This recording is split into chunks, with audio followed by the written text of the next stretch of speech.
Well, you sure know how to make me feel very humble. Thank you so much. I think one of the biggest misconceptions in this country is what this country is all about, who founded it, for what purpose, and most specifically, what it is that we're all looking for. I'm going to try to clarify some of those, and in doing it, as always happens, someone's going to be angry with my definition of some of these things. I've traveled all over the country. I've talked to probably hundreds of thousands of people individually over a lot of years. I broadcast a radio show that brings me thousands of letters every week. I administer the world's largest and most successful civilian intelligence gathering operation in the world, which makes me privy to an awful lot of information that none of you will ever see. And there's so much of it, I can never present it in a form that you would be able to look at it and digest it. So that puts a pretty big burden on me and the people who work with me in the intelligence service and in the CAGI News Service in order to digest this information, analyze it, and be able to present to you what we believe, and this is a subjective judgment, what you can digest and what you need to know at that particular time. And in doing this, digesting all this information, reading all of these letters from people of every kind of background that you can imagine, every race, every religion, every kind of agenda. Believe me, there's an awful lot of agendas going on in this country that are dangerous to Americans. Being promoted by people who claim to be Americans, who claim to be patriots, and who claim to be doing the best for this country, including those who want to destroy it and bring about a one-world totalitarian socialist government. They sincerely believe in their heart they're doing the right thing for humankind. You see, nobody gets up in the morning and sets out to do evil. Nobody consciously does that. I've never met any person in my entire life who said, I'm evil, I'm going to do evil things, I like to do evil things, I want to do evil things. They don't exist, in my knowledge. They may exist somewhere, people like Jeffrey Dahmer.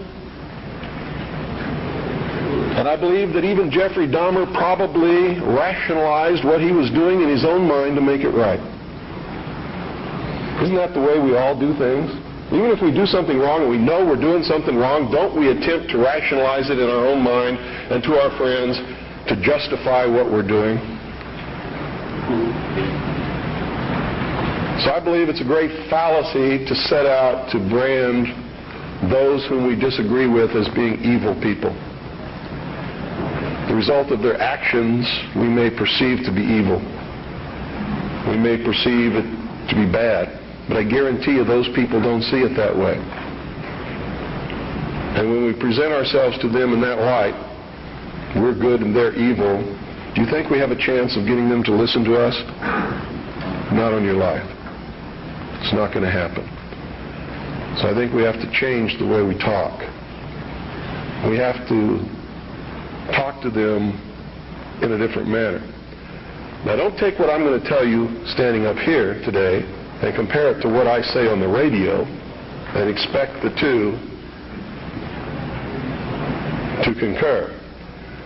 Because when I'm here, I'm just Bill Cooper. I'm talking to you from my heart. When I'm on the radio, I am on a mission. And that mission is to slap people upside the head and wake them up and even make them hate me, if that's what it takes to get them to go examine what I'm telling them to find out that it's right. You see, I don't care how it's done as long as they wake up. And if I have to be the bad guy that they're going to hate for the rest of their life, that's okay with me if I wake them up. But when I'm here talking like this, that's not my mission, because you're awake already or you wouldn't be here. You see? There's a difference between the people here and the people that I'm talking to over those airwaves. Big difference. An awful lot of you are steady listeners of the Hour of the Time and have been probably for many years.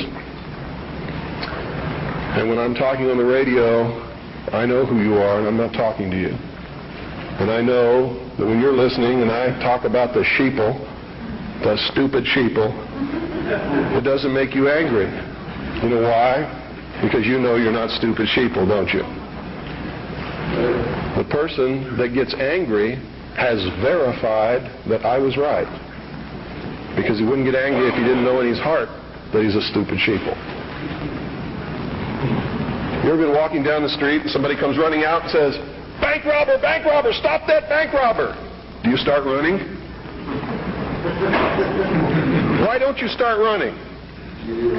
Because you're not the bank robber, right? Do you get angry? No. Do you pay attention most of the time? If you're from a big city, chances are you don't even look around, right? Now, if you're from a small town where I'm at, I mean, people will come running out in the street to see the bank robber.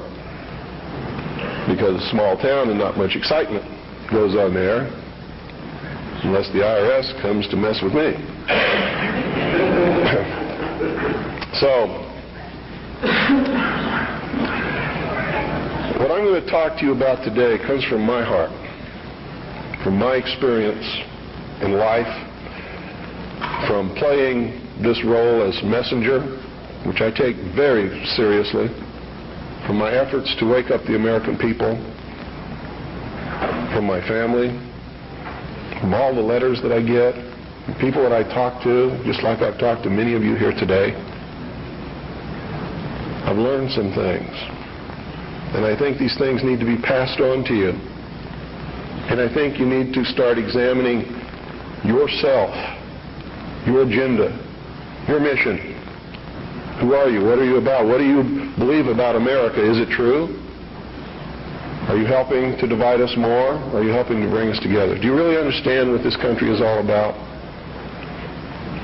Now, I know this is going to make some of you angry. That's okay. I know that it's going to open some doors for some of you. I hope that it'll bring us all a little bit closer together. And I hope that everybody, once you've examined your own particular agenda, will try to make it fit better into what we should really be doing. And I'm going to start off way back in history, folks, because that's really where it began. The human race is young in the whole scope of the life of the earth. We're just a young species, really. Haven't been around for a long time compared to everything else that's in this world. And I'm not talking about biblical years, and I'm not talking about theory of evolution years. I'm talking about from the time when you can see that man emerged on the historical scale of this world and began to affect other species and the world that we live in, and himself, by perfecting the ability to think. First original thought. See, there used to be a time in history when man was just like all the other animals. He didn't think. He didn't know good from evil. He existed and lived by instinct just like the other animals did. If you want to believe the record that we can look back and see written in stone. Okay? If you want to believe that there were creatures that ultimately became this thinking man that you see standing up here in front of you and sitting out there amongst you, didn't have this ability.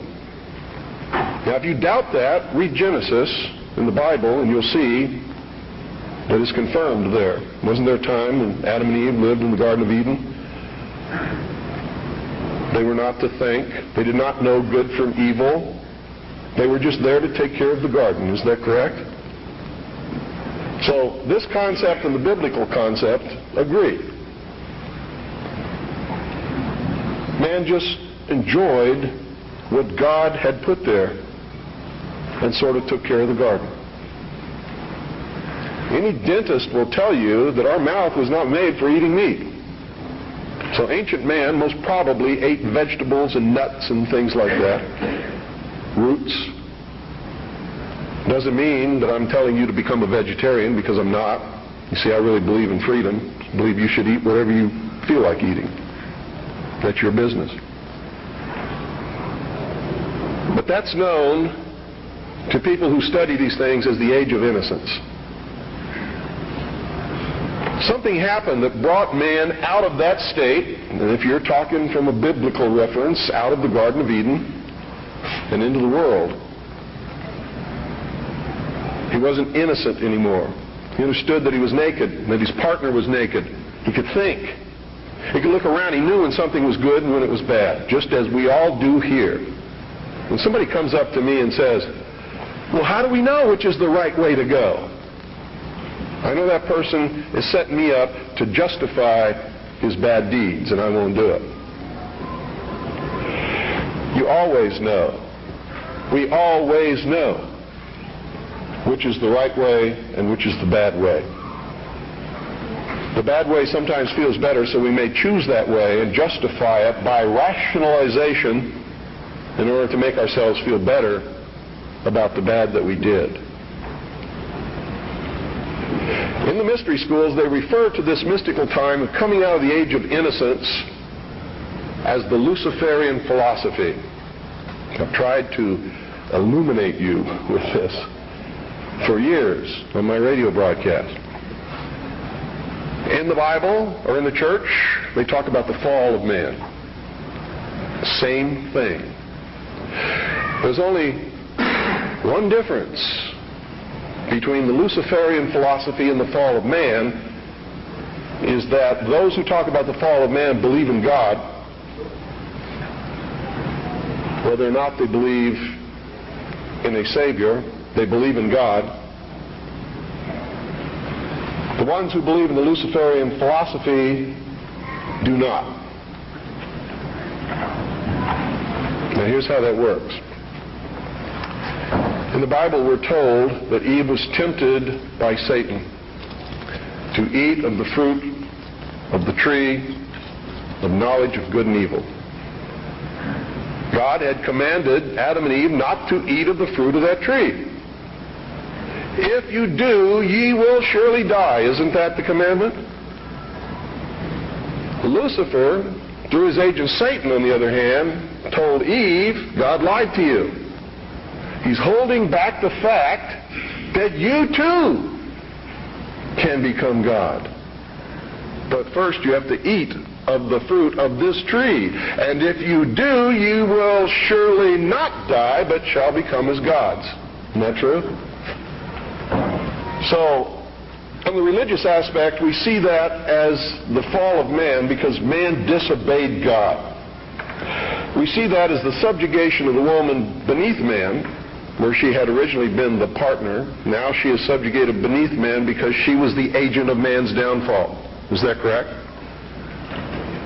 Now, I'm not talking right or wrong. I'm not trying to insult anybody in here. I'm just telling you what we're taught so that we all understand what we're talking about, because that's most important.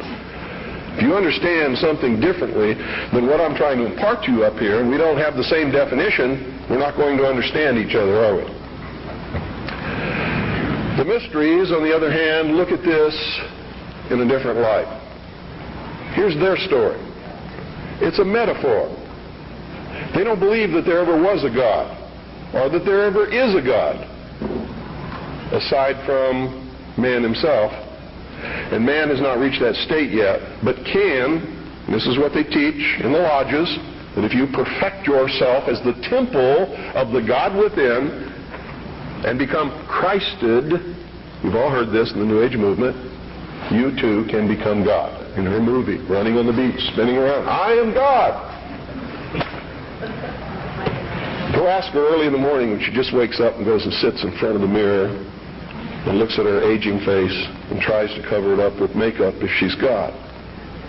She may tell you a different story about that time. Around noon, she might be feeling better and become God again. But this is the reality of the human condition. We'd all love to be gods, wouldn't we? My question to Shirley MacLaine at one time was, please, Shirley, could you make me a universe? She sort of looked at me with this hurt look on her face as she confronted her mortality and realized that she was not God because she could not make me a universe. She couldn't even make herself a universe. She can't even make herself look young again. She's having a hard time paying some of her debts. God doesn't have that problem, does he? And in her case, she. Here's the way they look at it. Here's their metaphor for the end of innocence. Adam and Eve were held prisoner in the Garden of Eden by an unjust, cruel, and vindictive God.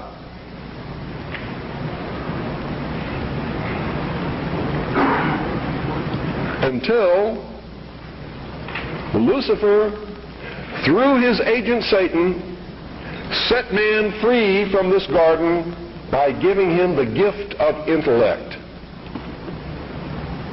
Through the use of intellect, man will conquer the earth, will conquer nature, and will himself become God. It's taught in every Masonic temple in this land. Every secret brotherhood, every secret society,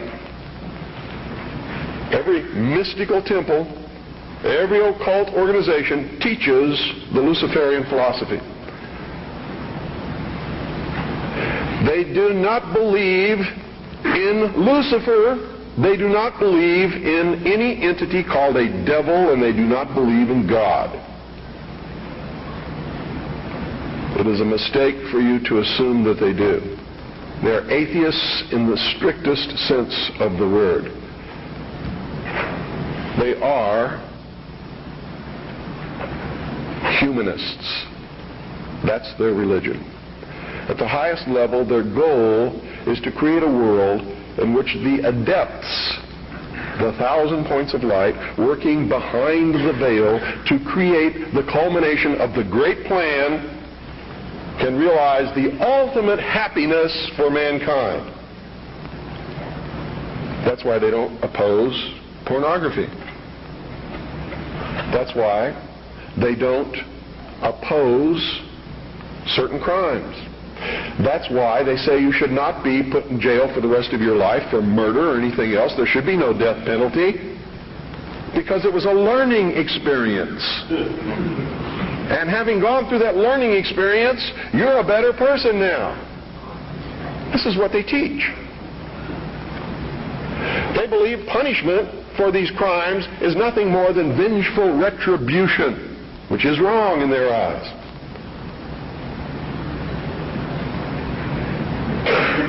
So these are really the two philosophies that we have competing with each other in the world today. Who brought man the gift of fire? Prometheus. Who was Prometheus? Lucifer. What was the gift of fire? Knowledge, intellect. Hasn't man created industry, culture, society, science from the use of one solitary thing? Fire.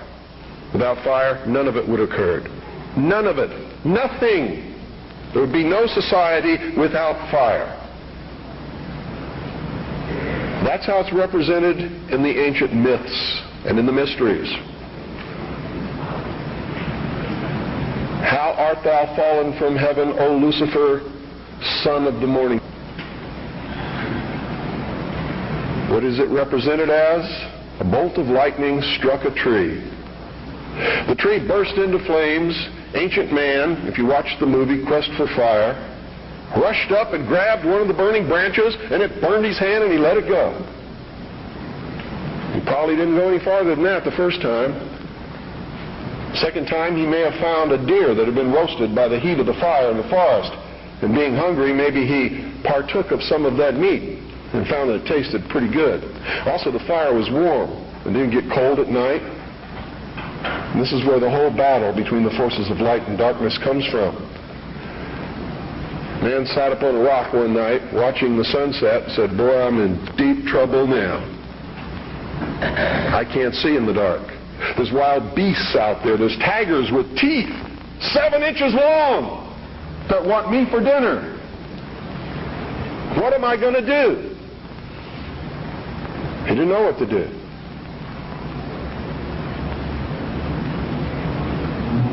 Neither would many of us put in that situation. But we would know one thing: we're in deep trouble. And so for a good part of his history, man sat huddled in the darkness in some place that made him feel secure, waiting to be saved. Now remember, folks, I'm not telling you what I believe. I'm telling you what is taught in the mysteries. I'm telling you what our enemies believe. Make no mistake about it, they are our mortal enemies. They want to see us wiped off the face of the earth.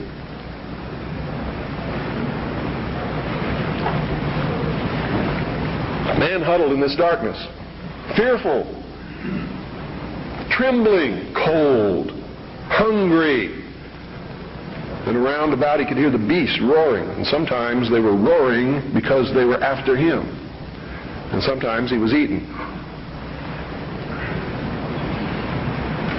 A man eventually saw another tree struck by lightning and grabbed that branch with that flame on it. And by a little experimentation, he learned how to keep that fire going.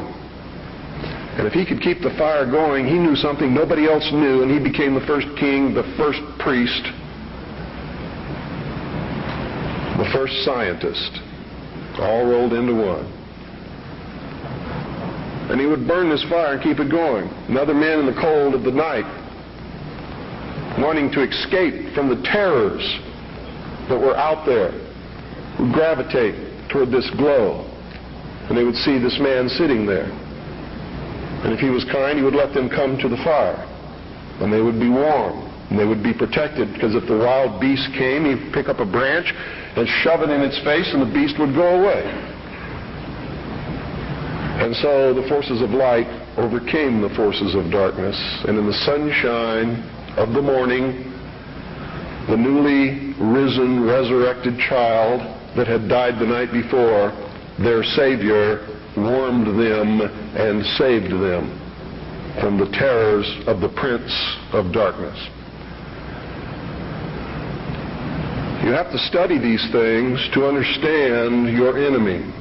Any general who ventures upon a battlefield without understanding the enemy is doomed to defeat. Just like a militia that forms itself upon a peninsula has already created its own concentration camp, unless it has a navy.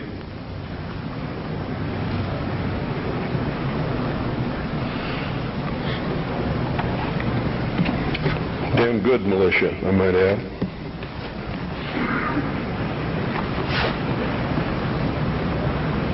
What is the upshot of this? What am I getting at here? These people believe, and they have conducted themselves according to their belief and their philosophy since the very dawn of man. These people learned how to control others through the use of a hidden knowledge. This ability to keep that fire going was a technology that nobody else knew. By observing the fire, by keeping it going, by creating ceremonies around this fire, they became a mystery to the others. A mystery always holds sway over those who don't understand it. And the priesthood was born. No king ever existed without the permission of the priesthood. And I don't care what religion you're talking about or what period of history you're talking about, it is the truth. The kings never had the power, and don't to this day. Kings exist at the whim of the real power, which is the priesthood standing behind the throne. And when the king ceased to be of benefit to the priesthood, they would simply poison him or get rid of him in some other way. The king is dead, long live the king, and there would be another king appointed. There was even a time in history when the king was a sacrificial king. just like John F. Kennedy was in the Temple of the Sun known as Dealey Plaza. They would pick a young man at the height of his virility, appoint him king for 1 year. During that time, he could do or say or command whatever he wanted. The priesthood was always there to make sure he commanded the right things, have any woman that he wanted, and at the end of the year, he was ceremoniously sacrificed upon a rock, his heart ripped out, his body dismembered into 14 pieces and scattered over the land. And this is where the legend of the Osirian cycle began. It was to ensure the fertility of the crops of the next year. And young men would volunteer for this in their patriotic duty to their kingdom, to their family, so that they could have prosperous years. Much as our young men may volunteer to rush out over the water to a place called Kuwait or Iraq and die in the God-forsaken sands of a place that nobody can even find on a map and never heard of until it happened, all so that he can be called a patriot, someone his family can be proud of. It escapes me how they can ever arrive at these conclusions, but they do, and the priesthood always takes the most advantage of this willingness to sacrifice oneself upon the altar of his country. The problem with it is very seldom really for the country. It's for the advancement of the agenda of the priesthood, whoever the priests happen to be at the time. Am I attacking the church? You better believe it. All churches, all organized religions that have existed since the beginning of the time. Am I attacking the religion of individuals? Never, not on your life. He wasn't trying to create a big church. He knew what happened to those things. And you're all wrong about that, man. When you say you shouldn't get angry, you shouldn't curse, you shouldn't do things that upset other people, because that's what Jesus spent his whole life doing. He threw the money changers out of the temple. Don't you think that made some people angry? Don't you think it was rude to walk up to somebody's place of business, smack them in the mouth, grab their table, and throw it out the door? What about the time he cursed the fig tree? You know, pious Christians sometimes make me very angry. They don't even know Christianity. They don't know the man they're following. He was a revolutionary. He was a dangerous man. And by God, so am I. And so should you be. This country was founded by dangerous men. And the moment the people in this country cease to be dangerous men, it's going to be the day we cease to have a country. Their whole goal with this philosophy is to teach all men and women that the only end of life is to seek the utmost pleasure and happiness that you can get out of it, because when you die, there's nothing else. That's what they teach. That's what they want you to be. They don't want laws against sexual promiscuity. That's why they don't want families. That's why they don't want marriage. That's why they encourage homosexuality. There's a method to their madness. There's really not much method to yours. because you're operating from a place of ignorance. And until you change that, you're going to be bumbling around, bumping into each other, saying and doing the wrong things, not understanding the nature of your enemy. And if you don't understand the nature of your enemy and the weapons they use, you cannot fight that enemy. You can't fight the battle. You shouldn't even be on the battlefield. That's why you're losing the war. And don't tell me you're not, because I'm in a place of great knowledge about who's winning and who's losing this war. And I can assure you, you're losing the war. Doesn't mean it can't be turned around. But it'll never be turned around until you learn what you need to know. You don't even recognize half the weapons that they use against you. And some of them seem so insignificant that you don't even try. They want to create a world where everybody is happy all the time, doing all of the things that, if you're from a good religious upbringing, is wrong to do. If you're not from a religious upbringing, but you have a good brain and you understand the purpose of morals and ethics, it's still the wrong thing to do. If you're a thinking person. And then the priests had an army. Oh boy, weren't they happy with that? Their whole purpose throughout history has been to teach a small number of people how to become adept at controlling everyone else and presenting their societies as desirable to the profane, so that you'll go knock on the door and say, hey, can I be a member and be initiated, with the promise of learning some great secret. What is that secret? The secret is what I have just told you this morning. The secret is how to control everybody else. And you never understand how to control everybody else until you get to the top of this pyramid of initiation. Most people never make it past the third step. All above that are carefully chosen and nurtured and taught. And Americans for all these years have been looking around for the enemy. They've never been able to find an enemy. So those who control them were able to control them even better by giving them an enemy. That's what Stalin and Churchill and Roosevelt determined at Yalta.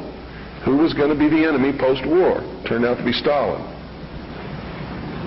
And there was going to be this phony Cold War so that the population would never discover the real enemy. And I'm talking about the population of the Soviet Union as well as the rest of the world.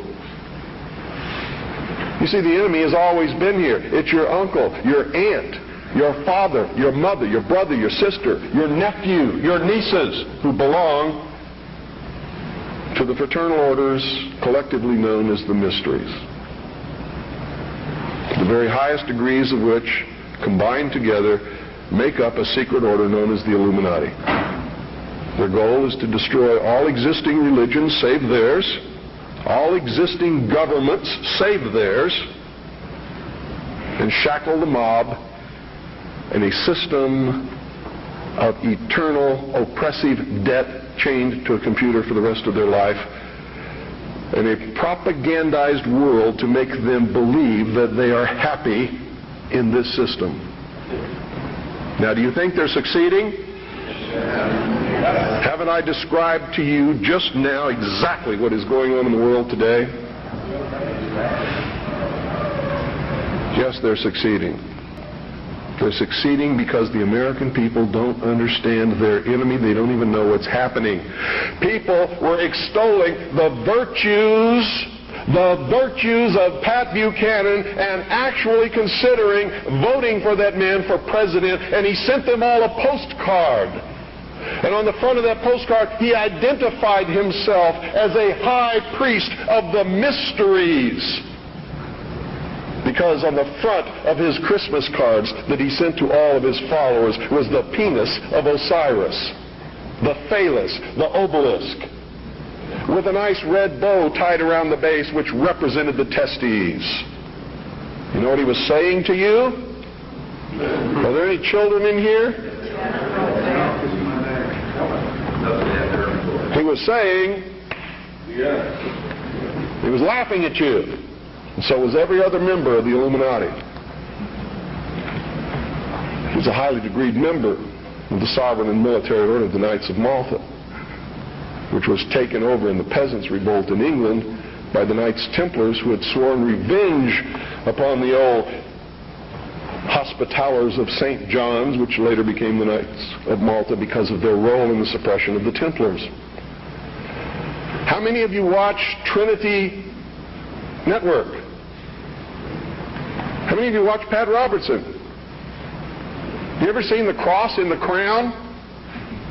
Do you know what that means? It's the symbol of the Templars. The Knights Templar. It is the symbol of the unification of the church and the government over the people. Is that what you want? Every time any church gets control of government, the people suffer.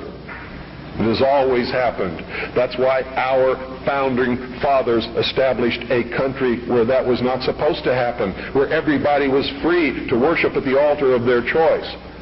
And if you think they were all of one mind, you better think again. How many religions of the Protestant group do you think existed in this country when our founding fathers put together the Constitution?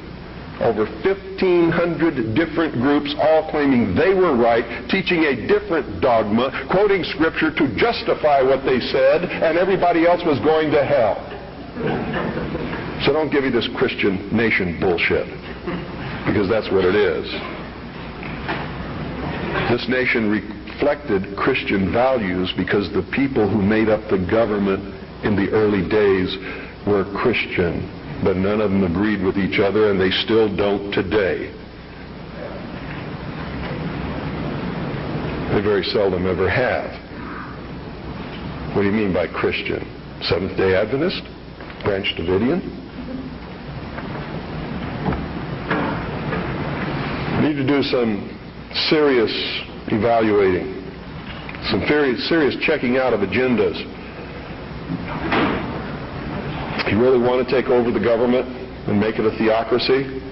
Because I'm going to tell you exactly what's going to happen if you do that. You're going to burn people at the stake who disagree with you. And if that happens, I'm going to have to take up arms all over again. And so will many of you, because you're going to be persecuted. You see? Because whichever one controls the government, you're going to have to conform to that teaching, and if you don't believe in it, you're a heretic. Do you understand what I'm talking about? What is our common bond truly? Freedom. Freedom. Without freedom, you can't be a Christian no matter what denomination you belong to. You can't be a Buddhist. You can't own a donut shop. You can't drive from here to Oregon. You can't be an American, because that's what it's all about, and that's the only thing that it's all about. Nothing else. Nothing else. It's about freedom. Freedom. Only freedom.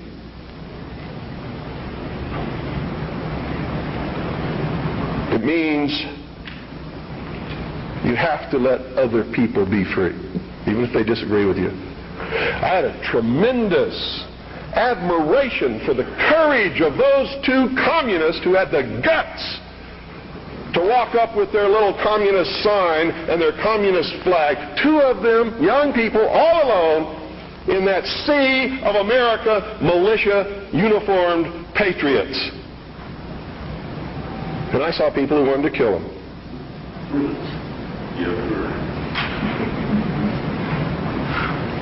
You know, I don't like their philosophy. They're misled, misguided. Communism is a terrible thing. But they had guts. And I had a great respect for them. And I believe in freedom. Which means There is no way in the world that we could have had that meeting on your State House grounds this morning unless they had the right to do what they did. Then you had better understand that. Because if you stop them from having their freedom to make their political statement, you have stopped yourself. You have stopped everyone.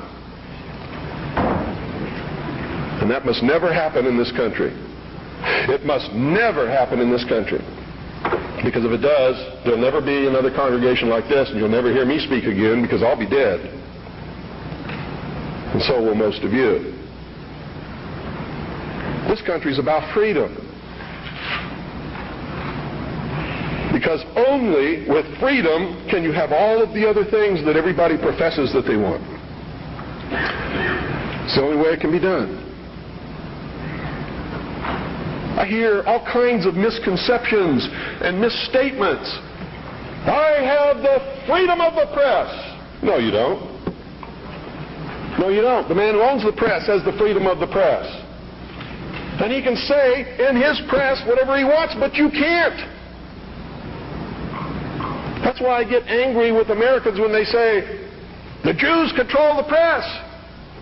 Who sold it to them? How'd they get it?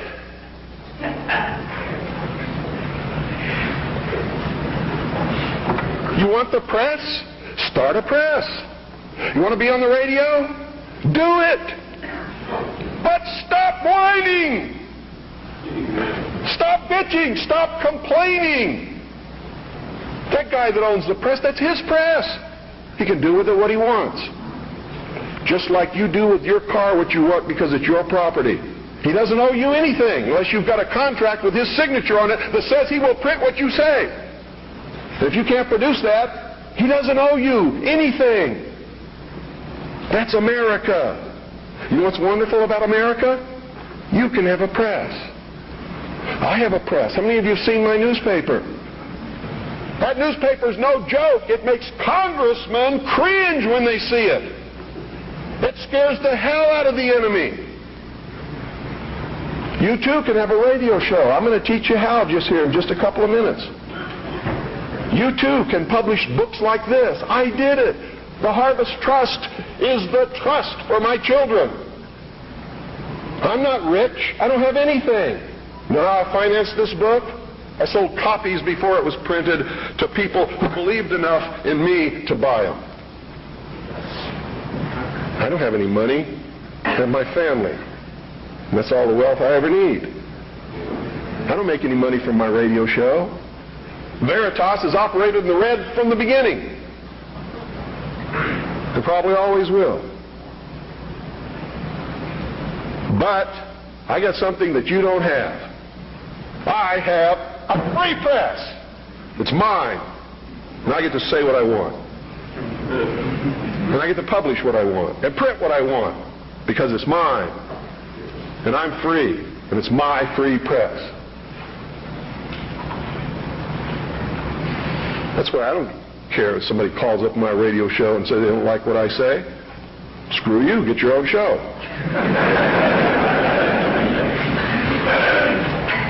I don't care that they complain because I won't let them talk on my radio show. Screw you. Get your own radio show. This is mine. Belongs to me. I don't have any contract with you. I don't owe you anything. I was speaking in California one time. A lady stood up in the middle of the crowd and said, "You make me so angry. You're a terrible man. Why didn't you tell me this years ago?" She was lucky I was telling her then. I didn't owe her anything.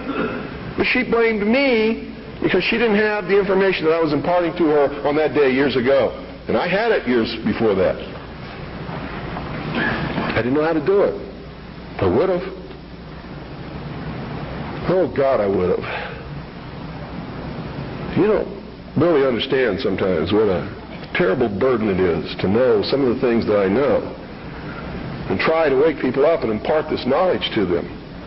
And find out that they just have walls built in front of them. They want to be slaves. But we're making some chinks in those walls. You too can have a free press, and that's what it's going to take to get this country back without bloodshed. And I'm going to tell you right now, unless we can be successful in creating a real free press where the American people get different viewpoints other than those expressed in the establishment-controlled media, there's going to be a civil war in this country, and it's going to come soon. The only thing that can stop it is by waking up vast amounts of sleeping people. Sheeple is what they are. They are following the Judas goat right into the shearing pins, and from there they will go to the slaughter, and they will not know that anything is wrong until they smell the blood of the sheeple in front of them.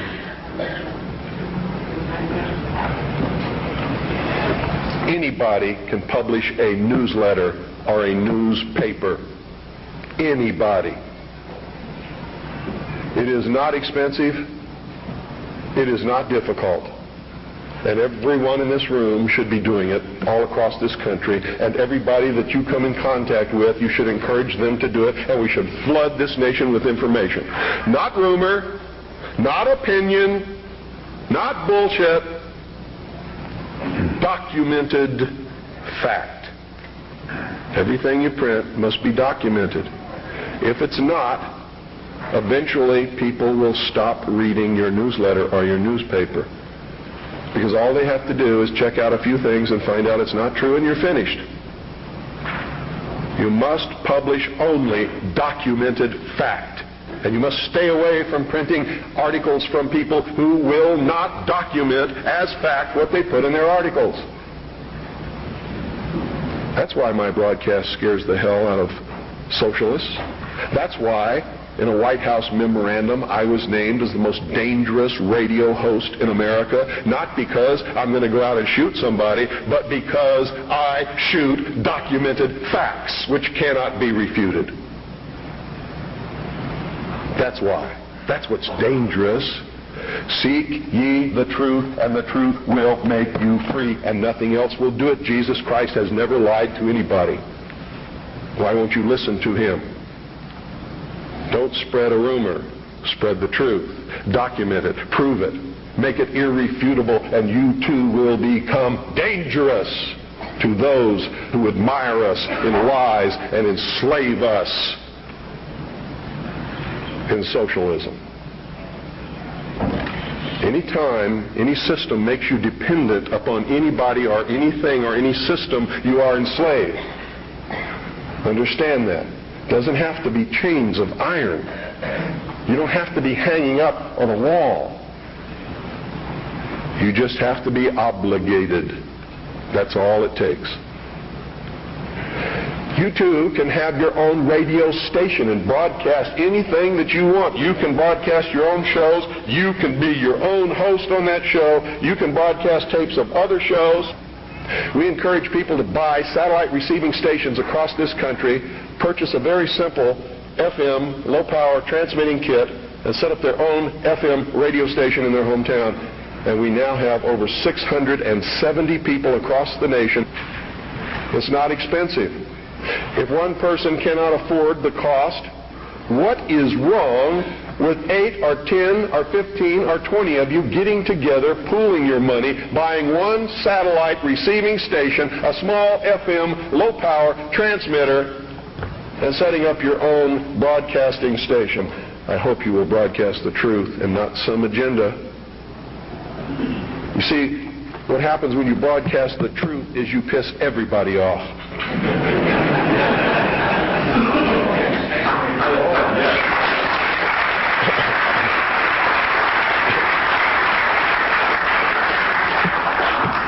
If you don't have my address, I want you to write it down. It's the Harvest Trust. P.O. Box 1970. I'll repeat it a couple of times. Eagar, Arizona. Eagar is spelled E-A-G-A-R. Arizona 85925. That's the Harvest Trust. P.O. Box 1970. Eagar, Arizona 85925. If you have purchased Oklahoma City Day One, it's on the back cover at the bottom. If you don't have a pen and you would like to have the address, you can go up to my wife's table upstairs on the second floor and get one of our flyers. The address will be on the flyer. And all you have to do is purchase that equipment, set it up, hook it into the satellite receiver, and you're on the air with your own radio station within just a few weeks. Broadcasting the Worldwide Freedom Radio Network are your own shows, are other networks that are up there that are Patriot Broadcasting, such as Amerinet and others. Understand this too. I'm not trying to tell you what the truth is, because sometimes the truth is extremely difficult to find. And sometimes we believe we're broadcasting the truth, and it turns out we really aren't. But if we find out we aren't, we must be willing and instantly able to go on the air and say we were wrong and correct it. That's a responsibility that we all have to carry. It's embarrassing. I've had to do it several times because I'm a human being. I make mistakes too. The only difference being, when I make a mistake, it's usually not forgivable. It's what happens when you become a public figure. Your wife can make a mistake, but Rush Limbaugh never! Right?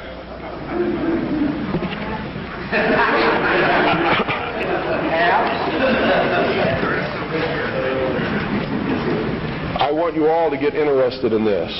All of you should be publishing a newsletter or a newspaper. All of you should be documenting what you publish. All of you should have a satellite receiving station and be rebroadcasting programming to your neighborhood. All you got to do is make sure that you're broadcasting on a frequency that's not interfering with any other broadcast. Which means you don't just check it at your house. You get in your car and you drive out 25 miles and all around, and you make sure that there's nobody else on that frequency before you use it, so you know you're safe. In my little town of Eager, which is a very small town, between Springerville and Eager is 2 miles. Another 2 miles either way, and you've covered everybody in the valley. And I'm up on a big mountain in the middle of this valley where the town surrounds the mountain, and I'm broadcasting 6 miles in every direction in my town. And it's militia country. Arizona is dangerous for socialists. And when the war starts, heaven help whoever they send to fight in Arizona. Because it's still really kind of like the old West days in a lot of places. It's dangerous. Where I live, Ike Clanton made the sheriff angry one day. The sheriff rode 25 miles, grabbed Ike Clanton by his hair and drug him to jail. By his hair. Which brings me close to the end of my, I think it is. How much time do I have? 3 more hours. Come back after Jim talks a little bit and talk more. Yeah. Just let me give you a little parting note here.